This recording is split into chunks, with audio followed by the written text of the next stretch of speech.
Before the break, we talked about Argentina defeating Colombia to win the 2024 Copa America. We move on to discuss England. Should England continue to stick with Gareth Southgate if he would like to stay on?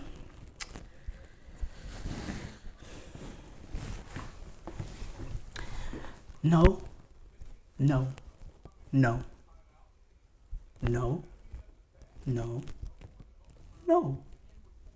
No, no, no, no, no, no, no, no, no. That is looking at it from an from someone who roots for that team's perspective. Now, if you're looking at it from my perspective, who actively roots against England, well, absolutely they should stick with Gareth Southgate if he would like to stay on. I mean, who wouldn't? He's reached 2 cup final, back-to-back European Cup finals, to reach the semi-final for the World Cup.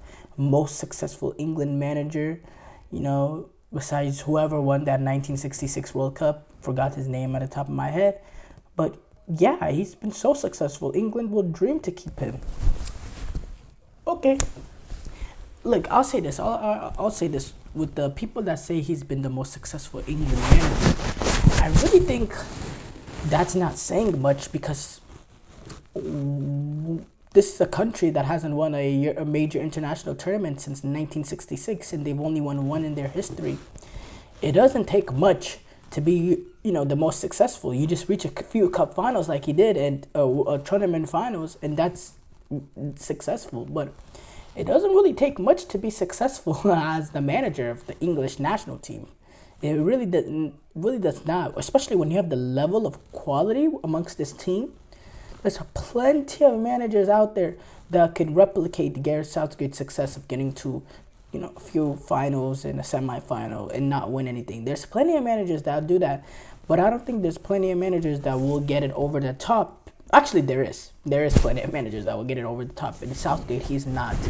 Southgate, by nature, he's too pragmatic, and he doesn't fit the players that there is. There's a lot of players amongst this team, and Southgate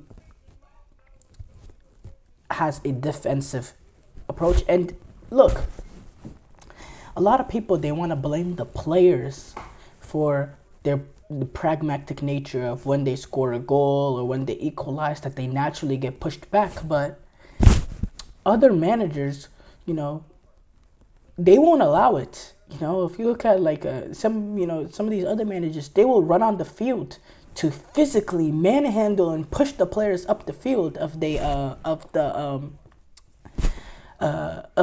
push back and if they start being pragmatic. The other managers, they won't allow it. Now, the players have blame too. I think the players have blame too, because the players did not play to their level of quality as well. Phil Foden, horrible this tournament. Jude Bellingham, horrible this tournament. Declan Rice, horrible this tournament. But the manager has some major responsibilities. He's naturally too pragmatic. Despite this team playing horrible game in, game out, he made little changes, especially Harry Kane, Phil Foden, Saka. That set of attacking players, and add Bellingham to it, they did not do nothing. That front 3 or 4 has not accomplished anything this tournament. They've played horrible while they're on the pitch, but he's never changed it. He's never decided to change it. Why? Other managers, they see this level of play and they decide to make a change. He never changed. In fact, he waited to make a change till they started going down, and he had to be reactionary. Throughout that Switzerland game, that Spain game, he waited to go down before he brought on Ollie Watkins and Cole Palmer. Exact same thing in that Switzerland game. It makes no sense to me why he's so reactionary and why he waits till the end. And let's be honest, Southgate has gotten to 2 European Championship finals, but those 2 European Championship finals that he got to, including the World Cup as well, he has been absolutely blessed with the luck of the draws that he has gotten. Absolutely blessed. Oh my goodness, he has been blessed with the luck of the draws that he's got in this tournament. He didn't take on a major team to the final. He got to play, England played Slovakia, in which they almost found a way to lose They should have lost that game. Switzerland, another game that they should have lost. Netherlands, in which they had their best game at the tournament, but everybody wants to ignore that they were horrible in that second half. And that was a third place team, by the way. Netherlands, they finished third place, and they're not a major team in my opinion. And that's how they got to the final. Now, that's how England got to the final. But if you look at the European Championship before that, they played the entire European Championship and they played the entire European Championships at home, besides the quarterfinal where they played Ukraine and Italy. But apart from that, they played the entire European Championship in Wembley. They played Germany in the round of 16, a Germany team that barely managed to squeak into the knockout stages, despite Germany having their games in Munich at home throughout the group stages. They were a last-minute goal away from not even being there. They scraped in as a third-place team.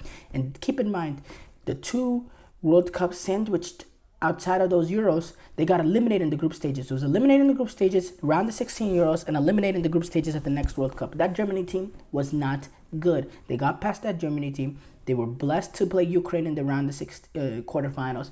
And then they got to play Denmark team, which was a good team, that European Championship, but not a semifinal team, in which they played Italy, and they got outclassed.